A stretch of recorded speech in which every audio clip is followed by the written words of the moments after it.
శుక్లాంబరధరం విష్ణుం శశివర్ణం చతుర్భుజం ప్రసన్నవదనం ధ్యాయేత్ సర్వవిఘ్నోపశాంతయే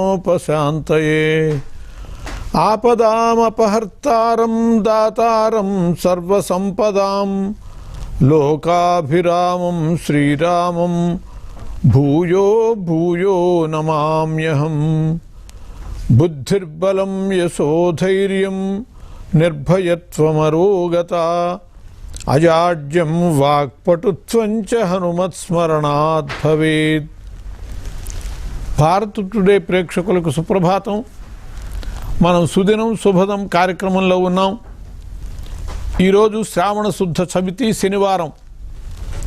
ఈరోజు విశిష్టత షోడశ గౌరీ వ్రతం, అట్లాగే నాగ చతుర్థి, దూర్వా గణపతి వ్రతం కూడా చెప్పబడ్డాయి. ఈ దూర్వా గణపతి వ్రత విధానము వ్రత చూడామణిలో స్పష్టంగా చెప్పబడ్డది. ఒకప్పుడు స్కందుడు అంటే కుమారస్వామి పరమేశ్వరుణ్ణి అడిగాడు, కేన వ్రతేన భగవన్ సౌభాగ్యమతులా భవేత్. తండ్రి, ఏ వ్రతము వల్ల సాటి లేనటువంటి సౌభాగ్యము చేకూరుతుందో చెప్పవలసినది అని చెప్పి అడిగాడు. అలాగే పుత్రపౌత్రై ధనై ఐశ్వర్యై మనుజ సుఖమశ్నుతే తన్మేవద మహాదేవ వ్రతాన ఉత్తమం వ్రతం. ఏ వ్రతము వల్ల పుత్రపౌత్రాదులతో ధనధాన్యాదులతో సంపదలతో తులతూగుతారో, అట్లాగే సుఖాన్ని పొందుతారో మనుష్యులు, అటువంటి ఉత్తమమైనటువంటి వ్రతాన్ని నాకు చెప్పవలసింది ఓ మహాదేవ. పరమశివునికి సంబంధించినటువంటి నామాలలో మహాదేవ అనే శబ్దం విశిష్టమైనటువంటిది. అలా మహాదేవ అని చెప్పి సంబోధించి అడిగాడు కుమారస్వామి. అడిగితే అప్పుడు శివుడు, అస్తి దూర్వా గణపతి వ్రతం త్రైలోక్య విస్తృతం. నాయనా, ముల్లోకాలలో ఖ్యాతి పొందినటువంటి దూర్వా గణపతి వ్రతము అని చెప్పి ఒకటి ఉన్నది. ఆ వ్రతాన్ని నీ తల్లి అయినటువంటి పార్వతీదేవి ఆచరించింది. అంతేకాదు సరస్వతీదేవి, ఇంద్రుడు, విష్ణువు, కుబేరుడు, గంధర్వులు, దేవతలు, కిన్నరులు వీళ్ళంతా కూడా ఆ వ్రతాన్ని ఆచరించి ఫలితాన్ని పొందారు. అటువంటి వ్రతం చేయటం కోసమని గణపతి యొక్క సువర్ణమూర్తిని సిద్ధం చేసుకోవాలి. ఆయన చతుర్భుజుడుగా ఉండాలి, ఏకదంతుడుగా ఉండాలి.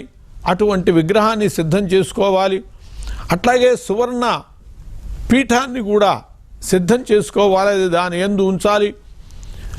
సువర్ణ దూర్వా యుగ్మాన్ని కూడా అంటే గరికని కూడా సువర్ణంతో సిద్ధం చేసుకుంటే చాలా విశేషము అని చెప్పబడ్డది. ఆ విధంగా సిద్ధం చేసుకున్నాక ఒక రాగి కలశాన్ని ఏర్పరుచుకోవాలి, కలశ స్థాపన చెయ్యాలి. ఆ కలశానికి రక్తవర్ణపు వస్త్రం, ఎర్రటి వస్త్రాన్ని చుట్టాలి. సర్వతోభద్రమండలం మీద, సర్వతోభద్రమండలము అంటే అనేక వర్ణములు కలిగిన వర్ణములతో బియ్యం పోసి ఆ పీఠం మీద ఒక వేదిక ఏర్పాటు చేస్తారు. సమస్త దేవతలని ఆవాహన చేసేటటువంటి వేదిక. ఆ సర్వతోభద్ర మండలం మీద దీనిని ఉంచాలి. బిల్వము, ఉత్తరేణి, జమ్మి, దూర్వార యుగ్మము ఈ పత్రాలని సమర్పణ చేయాలి. అలాగే గంధము, పుష్పము, ధూపదీపాలు వీటితో చక్కగా అర్చన చేసి పండ్లు, మోదకములు అంటే గణపతికి ఇష్టమైనటువంటి ఉండ్రాళ్ళు వీటితో ఆయనకి నివేదన కూడా సమర్పించాలి. అలా గిరిజాసుతిని పూజించి, గణపతిని పూజించి, ఉమాసుత నమస్తుభ్యం విశ్వవ్యాపిన్ సనాతన విఘ్నౌఘాన్ ఛింది సకలాన్ సర్వమాద్యం వదామితే. ఓ మహానుభావ, అందరికంటే ఆద్యునిగా చెప్పేటటువంటి నిన్ను నేను పూజిస్తున్నాను. నువ్వు సమస్తములైనటువంటి విఘ్నములను తొలగించవలసింది అని చెప్పి ప్రార్థించాలి. అలా జరిపేటటువంటి ఈ వ్రతంలో ఆయన్ని పూజించేటటువంటి సందర్భంలో గణేశ్వరాయ దేవాయ ఉమాపుత్రాయ వేధసే తే గణేశ్వరాయ నమః దేవాయ నమః ఉమాపుత్రాయ నమః వేధసే నమః అని చెప్పి ఈ విధంగా ఆయన నామాలు చెప్పి పూజయేచ్చ మహాదేవి గృహాణ భగవన్ మమ అని చెప్పి నన్ను అనుగ్రహించు అని చెప్పి ఆ నామాలతో చక్కగా పూజ చేయాలి. అలా ప్రత్యేకంగా చెప్పబడినటువంటి నామాలతో యథావిధిగా పూజ చేశాక మంటప దానం చెయ్యాలి. ఎవరైతే బ్రహ్మగా ఉండి ఈ కార్యక్రమం అంతా నిర్వహింపజేశారో ఆ వ్రత నిర్వహణ జరిపించినటువంటి ఆ బ్రహ్మగారికి ఈ మంటప దానం చేయాలి. అది చేసేటప్పుడు కూడా గృహాణ భగవన్ బ్రహ్మన్ గణరాజం సదక్షిణం వ్రతం త్వద్వచనాదజ్జ సంపూర్ణం మేస్తు సువ్రత అని చెప్పి ప్రార్థించాలి. హే భగవన్ బ్రహ్మన్, ఓ బ్రహ్మస్థానంలో ఉన్నటువంటి వాడా, గణరాజం సదక్షిణం గృహాణ, ఈ గణాధిపతి అయినటువంటి నేను సేవించినటువంటి ఈ విగ్రహాన్ని సదక్షిణం ఎప్పుడూ కూడా మంటపదానం చేసేటప్పుడు ఏ దానం చేసినా దాన సాద్గుణ్యార్థం దక్షిణ సమర్పయామి అని చెప్పి దక్షిణని సమర్పించాలి. అట్లా దక్షిణతో సహా ఈ సమర్పణ చేయాలి. తమ యొక్క వాక్యము వల్ల ఈ వ్రతము సువ్రతంగా పూర్తి కావాలి, సద్వినియోగం కావాలి, సంపూర్ణము కావాలి అని చెప్పి ప్రార్థించాలి.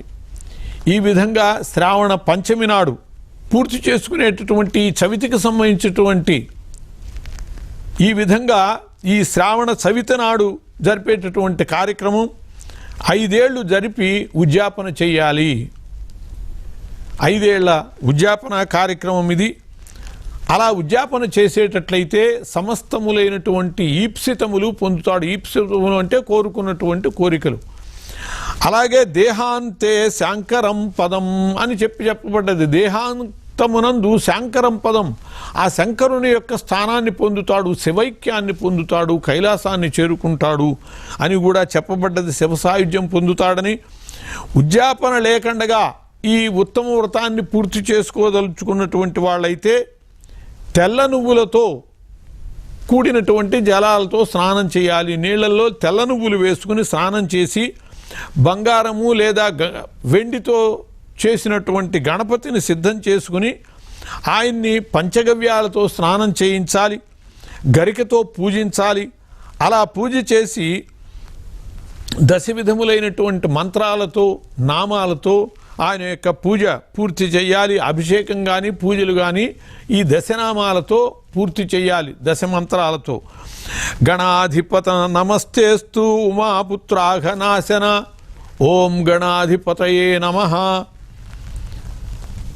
ఓం ఉమాపుత్రాయ నమః, ఓం అఘనాశనాయ నమః. అట్లా దానికి ఒక మంత్రం సమంగాను ఆ నామాల్ని ఉచ్చరిస్తూ ఏకదంతే భవక్త్రేతి తథా ఏకదంతాయ నమః, ఇభవక్త్రాయ నమః అని, మూషకవాహన వినాయకేశపుత్రేతి సర్వసిద్ధిప్రదాయక, ఓ వినాయక ఈశపుత్ర సర్వసిద్ధిప్రదాయక, సమస్తములైనటువంటి సిద్ధులని సమకూర్చేవాడా, కుమార గురవే తుభ్యం, కుమారస్వామికి అన్నమైనటువంటి నీకు గణేశాయ ప్రపూజయేత్. ఈ విధంగా నామాలు చెబుతూ గణేశుని యొక్క పూజ చేయాలి. ఈ 10 నామాలతో పూజ చేయటం వల్ల విశేషంగా ఈ దూర్వా గణపతి వ్రతం నిర్వహించినటువంటి వాళ్ళమవుతాం. ఇలా చేసేటట్లయితే సర్వసిద్ధులు చేకూరుతాయి అని చెప్పబడ్డది. ఇది సౌరపురాణోక్తమైనటువంటి దూర్వా గణపతి వ్రతము. కాబట్టి ఈరోజు శ్రావణ శుద్ధ చవితి నాడు ఈ దూర్వా గణపతి వ్రతం కనుక సక్రమంగా నిర్వహించేటట్లయితే వాళ్ళకి ఐహిక పారమార్థిక సుఖాలు చేకూరుతాయని చెప్పి పురాణాలు చెబుతున్నాయి. కాబట్టి ఆ గణపతి యొక్క అనుగ్రహం వల్ల సమస్తములైనటువంటి శుభములు లోకమంతా పొందుదురుగాక. స్వస్తి.